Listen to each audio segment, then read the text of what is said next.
Olá, você que nos acompanha aqui no canal do YouTube do Instituto Brasil Israel. Como em toda sexta-feira, estamos aqui em mais uma edição do Expresso Israel, dessa vez com meu amigo aqui, o Henry Galski, que mora em Israel, é do jornal Israel de Fato. A Dani, infelizmente, teve um problema, um imprevisto de última hora, e o Henry vai estar aqui hoje com a gente para comentar e falar sobre os principais assuntos da semana em Israel. Quero te pedir para você deixar o seu like aqui no nosso vídeo do YouTube, deixar a sua inscrição aqui em nosso canal, se você não for inscrito, para você se inscrever, ou recomendar para um amigo, uma amiga, a inscrição aqui no canal do IB. Chegamos ao número de 9.000 inscritos e pedir também, se possível, para você fazer uma colaboração nesse QR Code que está aqui na tela. Basta escanear o seu celular, né, com a sua câmera, que vai estar ajudando aqui nós no Instituto Brasil Israel a darmos continuidade a esse trabalho que a gente vem fazendo aqui. Tudo bem por aí, Henry? Como que estão as coisas aí? Tudo em ordem? Tudo bem, João? Obrigado pelo convite, é um prazer estar aqui contigo. Por aqui tudo bem, é sempre bom aqui. Fazia tempo que a gente não conversava aqui no Expresso Israel. E eu queria entrar aqui, Henry, o primeiro assunto dessa edição do programa, né? Eu acredito que aqui os espectadores se depararam em algum momento, né? Eu queria falar um pouco melhor sobre isso, que é a questão da acusação, né, do que a África do Sul prestou em relação a Israel no Tribunal Internacional de Haia, acusando Israel de genocídio. Inclusive, alguns países, o Brasil sendo um deles, apoiaram a postura da África do Sul. Eu queria abrir o programa falando um pouquinho disso, né? Qual que é o peso que isso tem, qual que é o impacto, seja prático na imagem de Israel, que é um assunto que tem repercutido bastante essas semanas, né? Pelo menos aqui no Brasil, e tem se discutido muito bastante sobre isso.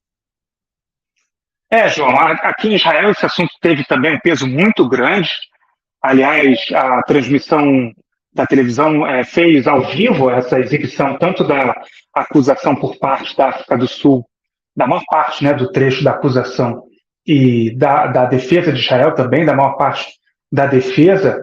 É evidente que há um peso político muito grande. Para começar da pergunta que você fez, né, de quais seriam eventuais consequências, né? Israel reconhece a autoridade do tribunal, por isso leva muito a sério essa acusação, por isso mandou uma equipe. O representante de Israel, é importante a gente dizer que não é um juiz de Israel, mas é um juiz que apresenta a perspectiva de Israel na Corte Internacional de Justiça, o Aharon Barak.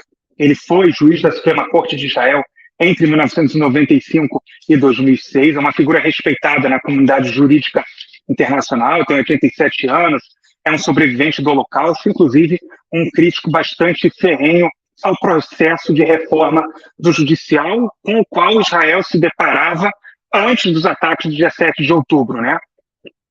Ele foi escolhido pelo governo de Benjamin Netanyahu, apesar de o governo de o Benjamin Netanyahu pessoalmente tê-lo como um rival, quer dizer, alguém que o critica com bastante frequência, mas mesmo assim mostra o tamanho do peso do Aharon Barak. Ele é um dos juízes que compõe essa lista de juízes que vai fazer essa averiguação, porque Israel não tem um juiz na Corte Internacional de Justiça. Há um juiz, por exemplo, brasileiro, há juiz marroquino, russo, libanês, enfim, de várias nacionalidades, mas não havia um juiz israelense. Por isso, Israel e a África do Sul puderam enviar seus representantes. É diferente da equipe de defesa de Israel, que fez a defesa de Israel. No caso, em relação às consequências, dificilmente há a previsão de uma decisão final num período curto. O que pode acontecer são aquelas determinações mais executivas.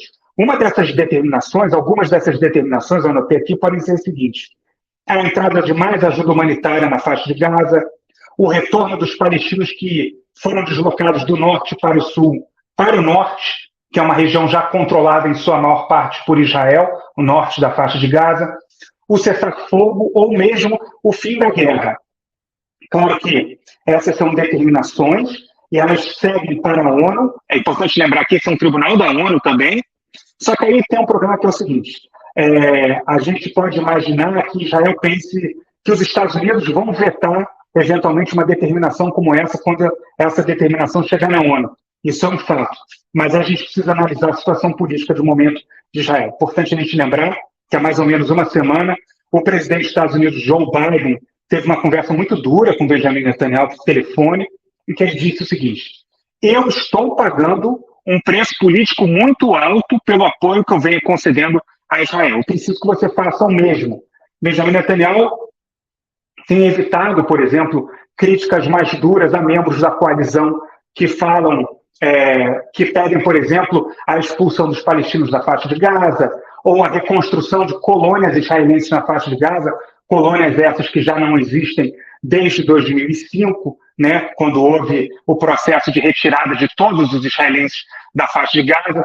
Então, por quê? Porque Benjamin Netanyahu teme que a coalizão ela se dissolva e seja necessária a realização de novas eleições, e a gente vê pelas pesquisas que Benjamin Netanyahu está bastante enfraquecido do ponto de vista político.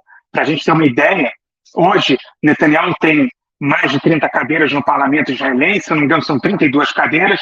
Há pesquisas que mostram que o partido dele, o Likud, cairia para 17 das 120 cadeiras, e que o adversário dele, um dos adversários dele, o ex-ministro da Defesa, atual membro do gabinete de guerra, Benny Gantz, ele subiria de 12 cadeiras que hoje o Partido da Unidade Nacional tem no parlamento israelense, podendo chegar a 37, 40 cadeiras. Ele seria o maior partido e provavelmente Benny Gantz se tornaria o próximo primeiro-ministro de Israel. Tudo isso Benjamin Netanyahu leva em consideração.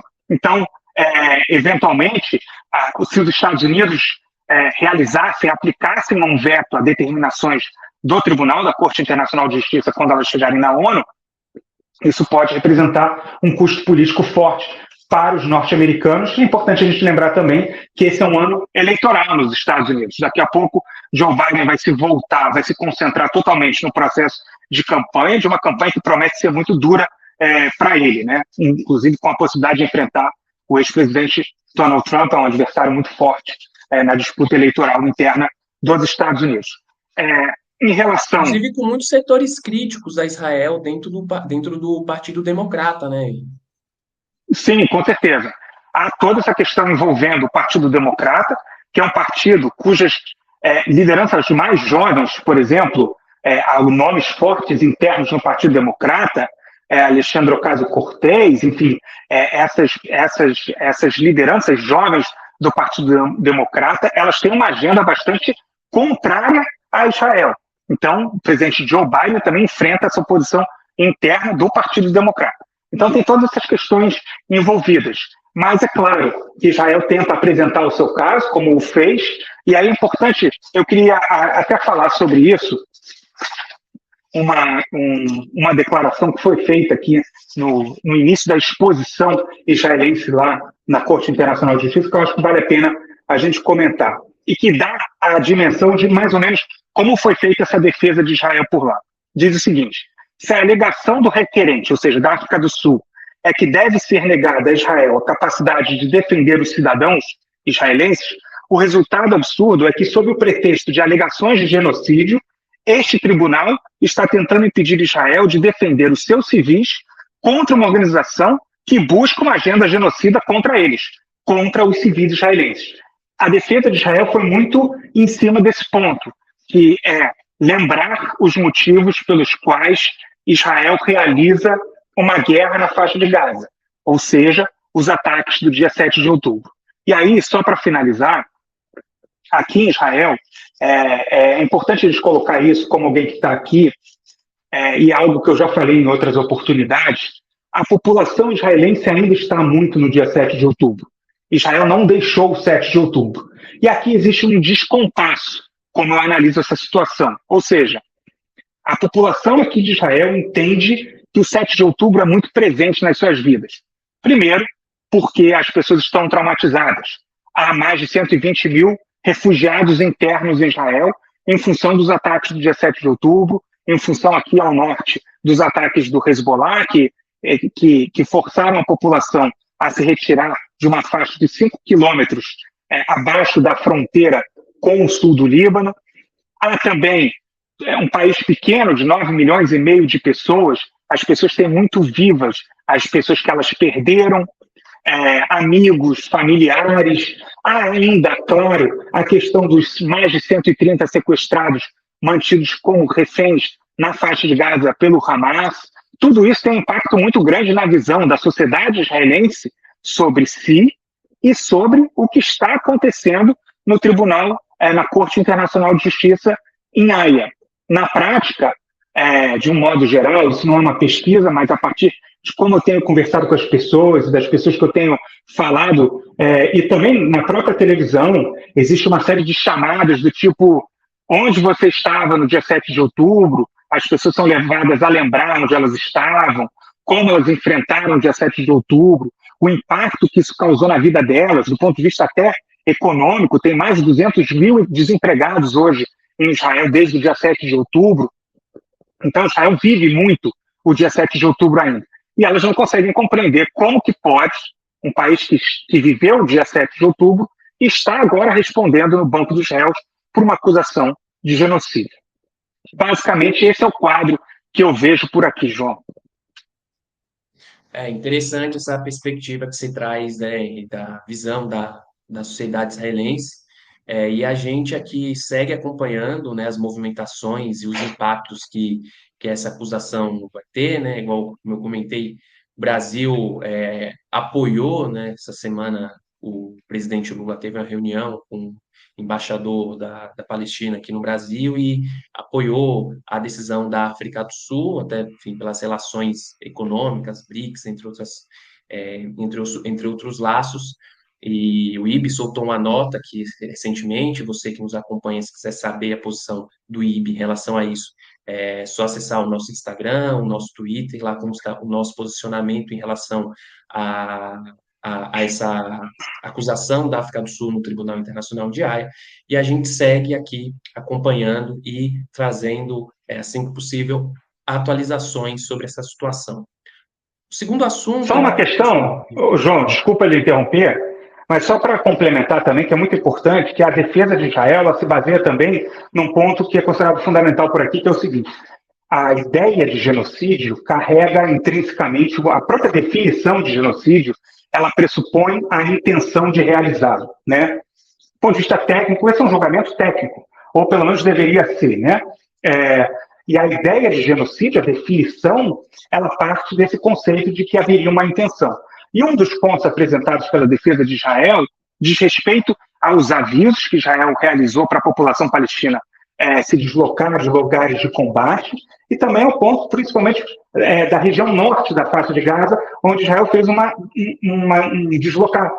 deslocou a população em massa para o sul do território. A apresentação de Israel diz o seguinte: se o interesse de Israel fosse, de fato, cometer um genocídio, por que razão Israel teria realizado a retirada da população de uma área principal de combate? Esse foi um ponto também lembrado pela apresentação de Israel nessa defesa, né? O que me chamou a atenção também é a polarização política desse assunto, a ponto, inclusive, de a Turquia dizer que estava enviando material para ajudar a África do Sul em sua acusação contra Israel. Quer dizer, é como se os países... a Turquia não é um inimigo do ponto de vista formal de Israel. Israel mantém relações diplomáticas com a Turquia, comerciais, históricas, inclusive, militares até, mas a Turquia, ao longo dos anos, vem se mostrando como uma peça importante nesse tabuleiro que vocaliza posições contra Israel com bastante frequência. Então, é como se esse julgamento também servisse para diversos desses países que têm questões com Israel, quer dizer, ou mesmo que sequer reconhecem a existência de Israel, botarem Israel num julgamento que vai condená-lo muito mais do que por uma acusação gravíssima, que seria a de um genocídio, mas condenar a própria existência de Israel. Existe essa percepção por aqui, essa análise também é feita, João, só para complementar.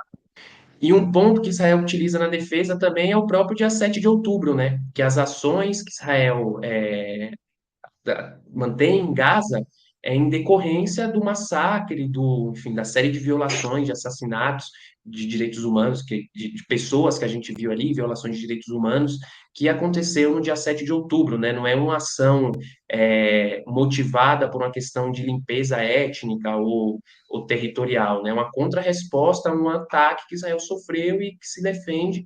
A gente pode pontuar as maneiras, se é certo ou não, mas quase uma ação e reação ali, né? Eu vi em algumas pessoas que reportaram isso, acho que inclusive no próprio Israel de fato, que a defesa israelense se apropria, né, e utiliza o que aconteceu no dia 7 de outubro em sua defesa, né? Exatamente. Uma das perspectivas foi mostrar que não foi, como você disse, um ato deliberado. Israel não tem reivindicações territoriais. Quer dizer, há ministros da coalizão de governo que são ministros ali, os mais extremistas, Bezalel Smotrich e Tamar Ben-Gvir, que falam de recolocar ou recriar colônias na faixa de Gaza e expulsar os palestinos, mas Israel tentou mostrar na defesa também que são ministros que cada um é responsável pelas suas próprias declarações e que essa não é uma política de Estado. Israel mostrou também as medidas para minimizar essas baixas civis e os discursos das lideranças do Hamas com promessas de genocídio contra as populações, contra a população de Israel. Esses discursos pró-genocídio da população israelense, eles têm sido feitos com alguma frequência pelas lideranças do Hamas antes, né, claro, do dia 7 de outubro, e mesmo posteriormente, com lideranças dizendo que o 7 de outubro vai ser repetido tantas vezes quanto for necessário até que o Estado de Israel seja aniquilado, por exemplo. Então, essa foi uma das estratégias de Israel. Tem uma frase também importante que remete ao ponto originário do próprio tribunal, que ele nasce na sequência da Segunda Guerra Mundial, do Holocausto, e é criada a palavra genocídio para definir até o que aconteceu com os judeus no Holocausto, né, que era um massacre tão gigantesco do ponto de vista não só numérico, mas também como um país se organizou de forma industrial para levá-la adiante por questões étnicas, religiosas, contra uma minoria específica, no caso, os judeus, que uma das frases aqui, uma das declarações, foi a seguinte: imaginem, senhores, se fosse dada a ordem para que os aliados interrompessem ataques à Alemanha nazista em decorrência das baixas civis daquele país. Quer dizer, é uma forma de tentar trazer a situação que existia na Segunda Guerra Mundial, quando os aliados atacaram a Alemanha, e os alemães tiveram, do ponto de vista até numérico, mais baixas até do que os britânicos, por exemplo, é uma forma de fazer essa comparação também. Enfim. A gente segue acompanhando aqui os desdobramentos, né, dessa acusação e com certeza aqui no IB a gente vai trazer atualizações, vai continuar discutindo sobre isso. E entrando no segundo assunto aqui da edição desse programa, né, é um assunto que tem causado bastante repercussão no mundo inteiro, inclusive com impactos práticos na vida cotidiana, que é a questão dos Houthis no Iêmen. É um grupo xiita, zaidinista, né, se eu não me engano, o alinhamento específico desse grupo, financiado pelo Irã, que apoia o Hamas no conflito entre Israel e o grupo terrorista. E o Iêmen, para quem não sabe, fica ali próximo ao Mar Vermelho, onde passa quase 17 a 18% da navegação mundial. E em resposta, em solidariedade aos ataques do Hamas, esse grupo tem feito atos de pirataria na região, atacando qualquer navio de bandeira israelense ou que tenha um destino a Israel. E ali, né, o Mar Vermelho vai dar em direção ao Canal de Suez, fazendo a ponte para o Mar Mediterrâneo, para os principais portos da Europa. Queria que você comentasse um pouco, Henrique, qual que é a situação desse grupo terrorista hoje, se de fato é uma ameaça a Israel. Teve alguns mísseis, né, que atingiram Eilat, que é uma das cidades mais ao sul de Israel. Como está a situação dos Houthis hoje aí? Olha, Israel tem uma relação com esse caso específico dos Houthis, que considera o seguinte: esse é um problema do comércio internacional, portanto, é um problema da navegação mundial, inclusive o comércio internacional, enfim, e essa liberdade de tráfego do comércio internacional é um dos pilares da própria política externa norte-americana, garantir isso. Esse é um dos pontos importantes a ser lembrado. Israel tem uma postura mais defensiva em relação aos Houthis. O que eu quero dizer, do ponto de vista mais claramente sobre isso, né? Israel não faz ataques à luz do dia, ou mesmo advoga que Israel vai lá e vai atacar os Houthis de forma mais evidente. Pelo contrário, Israel mantém uma postura mais defensiva. Como você bem lembrou, A cidade mais atacada pelos Houthis com drones e mísseis é a cidade de Eilat, que é a cidade mais ao extremo sul de Israel. E não apenas isso, é uma cidade turística, mas que hoje abriga cerca de 60 mil dos israelenses que estão refugiados justamente daquelas comunidades, daqueles kibbutzim, que foram atacados no dia 7 de outubro. Sobreviventes daquele massacre, boa parte deles, está abrigada em Eilat.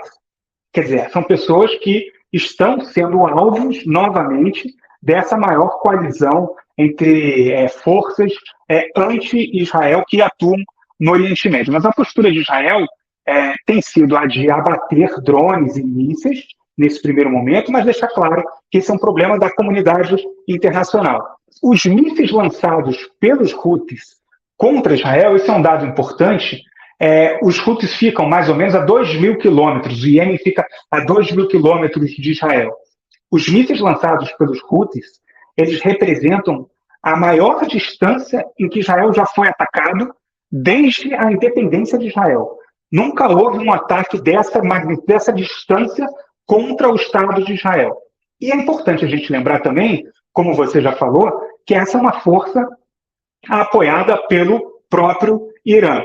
Israel imaginava que numa guerra regional mais ampla que poderia acontecer, teria de enfrentar não apenas os estados, eventualmente estados nacionais, como o caso do conflito árabe-israelense mais tradicional, em que Israel enfrentava o Egito, a Síria e a Jordânia, mas que enfrentaria, eventualmente, o Irã de forma direta e toda aquela ampla rede de apoiadores do Irã, essas milícias xiitas. E, no caso também, grupos que não são xiitas, como o caso do Hamas. Né? O Hamas é um grupo sunita, mas que faz parte desse eixo, como se diz no Oriente Médio, esse eixo xiita, né? Que combate o eixo sunita.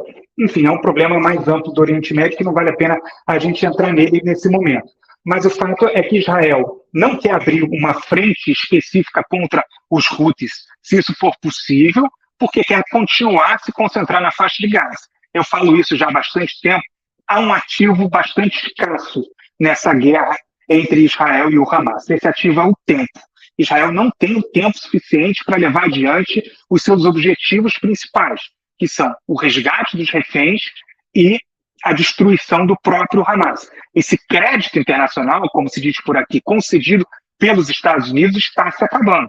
Então, Israel não quer abrir uma nova frente de batalha, inclusive, esse foi um pedido dos próprios norte-americanos. Aqui ao norte, o Hezbollah representa uma ameaça muito maior do que os Houthis, porque está na fronteira com Israel, está estacionado na fronteira com Israel, no sul do Líbano, e tem um arsenal de algo como 150 a 180 mil foguetes e mísseis apontados para qualquer ponto do território israelense. Israel, inicialmente, até tem essa informação que foi divulgada, se não me engano, pelo New York Times, que em determinado ponto, no dia 11 de outubro, 4 dias depois dos ataques do dia 7 de outubro, Netanyahu teve o ímpeto de tentar atacar o Hezbollah, de tentar expulsar ou tentar fazer com que o Hezbollah se afastasse da fronteira com o norte de Israel, em virtude de todos os problemas causados para a população do norte de Israel, que convive há anos com o Hezbollah em cima da fronteira, né? E foi feito um pedido pelo presidente Joe Biden para que Netanyahu não fizesse isso. Por quê? Porque desde o início dessa guerra, os Estados Unidos deram um grande apoio para Israel, não apenas do ponto de vista de solidariedade moral e dessas relações históricas dos Estados Unidos com Israel, mas também do ponto de vista militar. Mandaram porta-aviões para essa região, justamente para aumentar o poder de dissuasão e impedir que outros países, outras forças militares que tentassem se aventurar, não fizessem. É o famoso don't, que o presidente Joe Biden falou algumas vezes para outras forças que buscassem se aproveitar do conflito entre Israel e o Hamas para atacar Israel.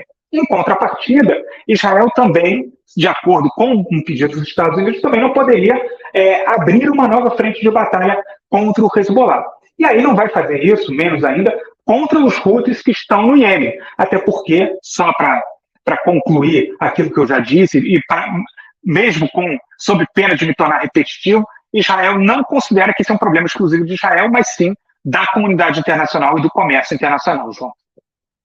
E na quinta-feira teve uma ofensiva norte-americana e britânica a alvos militares em Sana, que é a capital do Iêmen, né, tentativa aí de destravar a navegação mundial nessa região, porque como eu falei, né, tem um impacto material na vida cotidiana, porque tem que fazer basicamente o caminho que os navegadores portugueses fizeram no século XVI e ao decorrer dos anos, e você tem mais gastos de combustível, você tem mais tempo, né, da tripulação e impacto de salário, uma série de coisas, e a mercadoria, os produtos que estão nesses navios acabam tendo um custo maior e um impacto na vida de quem consome, né? Então, os Estados Unidos bombardeou na quinta-feira, junto com o Reino Unido, com os britânicos, alvos militares na capital do país, na capital do Iêmen, na tentativa de frear um pouco essas ações, né?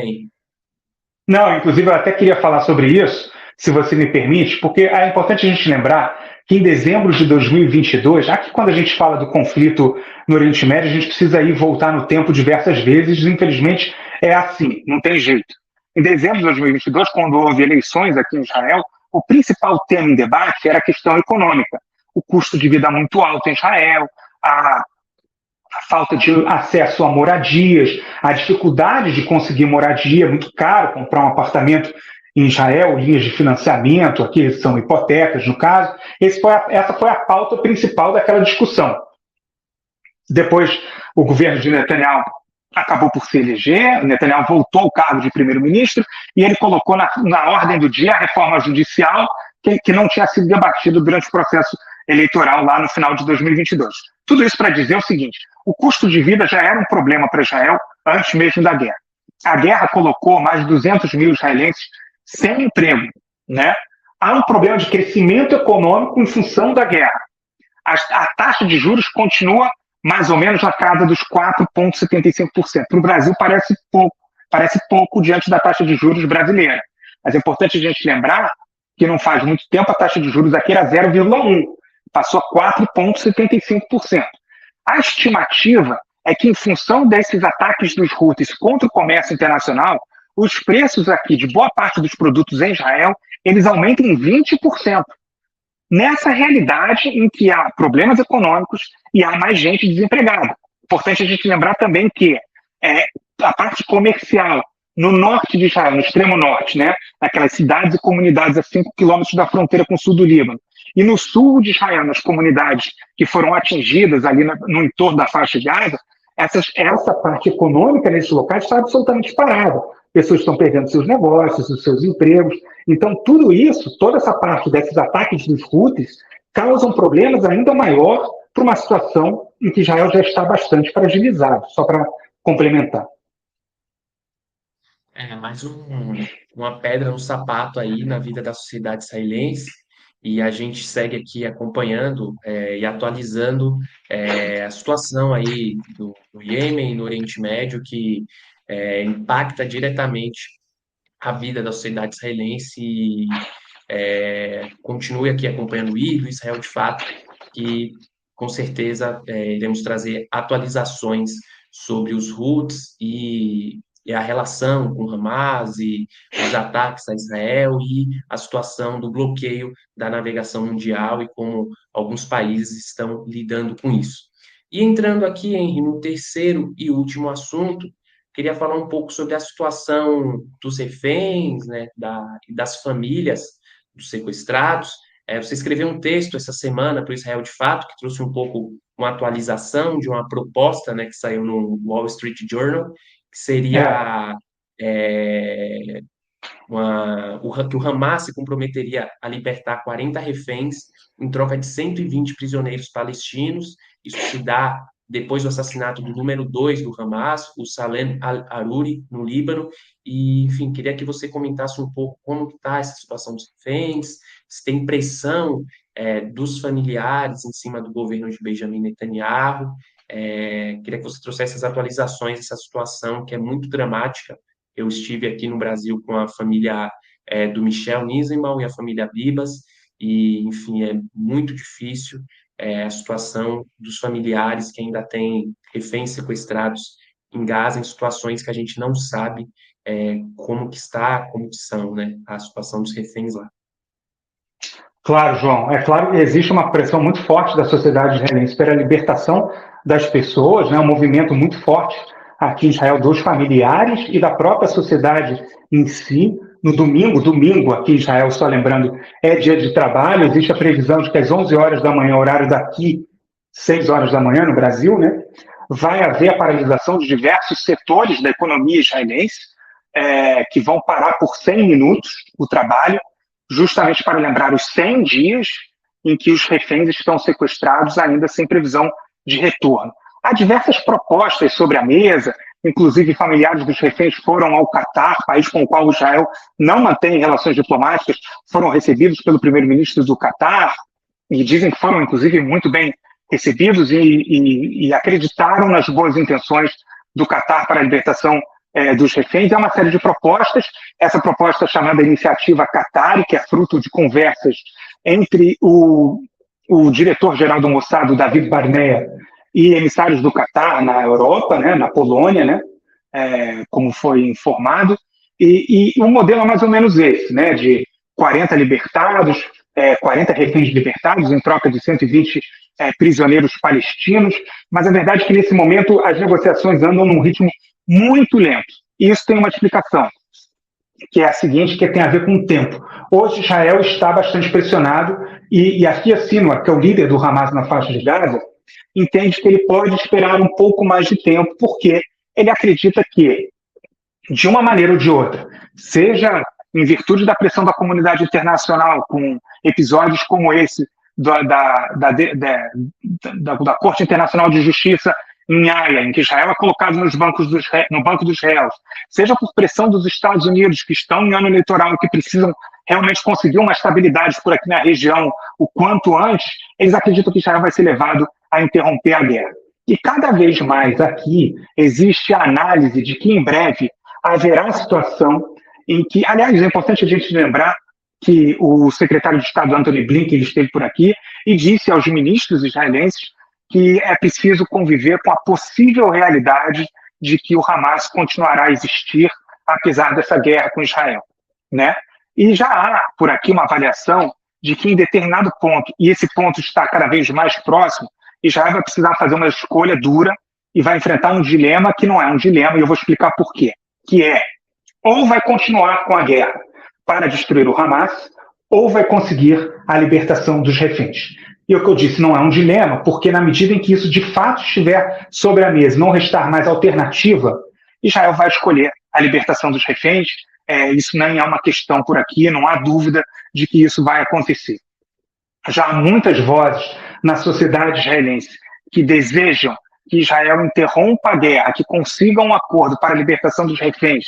O Hamas vai permanecer onde está e será possível lidar com ele em outro momento, mas que os reféns não têm mais tempo.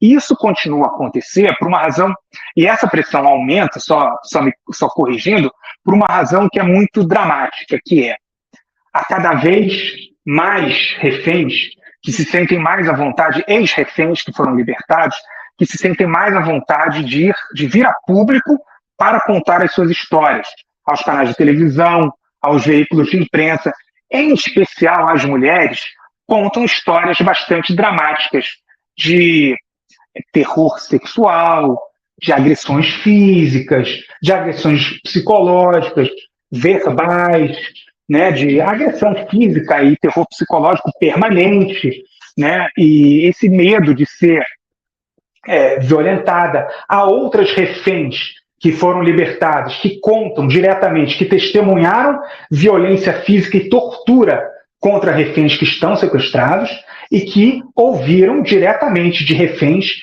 de mulheres que foram estupradas pelos seus algozes, por aqueles que as mantêm cativas na faixa de Gaza, por membros do Hamas.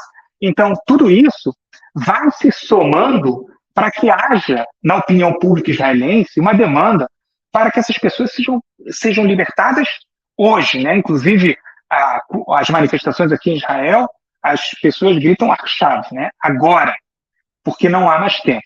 Há uma outra situação dramática que aconteceu, que foi familiares dos reféns que ainda se encontram presos, sequestrados na faixa de Gaza, foram até a fronteira entre Israel e a faixa de Gaza com alto-falantes e começaram a mandar mensagens aos gritos, muito emocionadas, na esperança de que seus familiares pudessem ouvi-las, né? Então, tudo isso vai se somando para formar um quadro que aqui na sociedade israelense é bastante dramático e, como eu disse no começo da nossa conversa, a sociedade não deixou o dia 7 de outubro. Esse é um assunto que parece que já passou para a comunidade internacional, que inclusive coloca Israel no banco dos réus, né? Na Corte Internacional de Justiça. Mas para a sociedade israelense, o 7 de outubro é muito presente. E o 7 de outubro só vai, eu não vou dizer terminar, porque ele não vai terminar nunca. É um marco definitivo na história de Israel. Mas isso pode ser aliviado, as dores podem ser aliviadas a partir da libertação dos reféns. Mas a verdade é que as negociações estão muito difíceis. Havia, inclusive, uma das propostas, pelo menos na expectativa de Israel, que dava conta de um caminho intermediário, que era o exílio das lideranças do Hamas, e aqui é Sinwar, por exemplo, Mohamed Sinwar, que é o irmão dele, Mohamed Deif, que é o autor intelectual dos ataques do dia 7 de outubro, eles seriam exilados em outros países, e isso já aconteceu anteriormente, o próprio Ismail Haniyeh, que é o líder político do Hamas, mora em Doha, no Catar, Saleh al-Aruri, que foi assassinado por Israel, provavelmente, né, um assassinato atribuído a Israel. Ele vivia em Beirute, no Líbano. Então, esse histórico ele já existe de lideranças do Hamas que são exiladas. Esse seria um caminho para conseguir, pelo menos, que essas lideranças não permanecessem na faixa de Gaza, uma vez que é difícil eliminá-las, pelo menos até agora, quase 100 dias de guerra, isso não foi possível. Esse objetivo não foi possível de ser alcançado. É muito triste, né, a situação aí dos familiares, dos reféns. A gente segue acompanhando aqui também os desdobramentos disso. E muito obrigado aqui por trazer essas atualizações dos principais assuntos da semana. Peço para você continuar aqui acompanhando as redes sociais do IB, o site do Israel de Fato, que também tem atualizações a todo tempo sobre a situação de Israel, no Oriente Médio e os assuntos correlatos. Peço o seu like aqui no vídeo, a sua inscrição aqui no canal do Instituto Brasil Israel no YouTube, é muito importante. Vamos ver se a gente chega aos 10 mil inscritos. Sua colaboração, se possível, escaneando o QR Code aqui da tela com o seu celular, para ajudar a dar continuidade aqui a esse trabalho. Henry, muito obrigado a você aqui, obrigado a quem nos acompanhou até o final e até sexta-feira que vem. Tchau, tchau.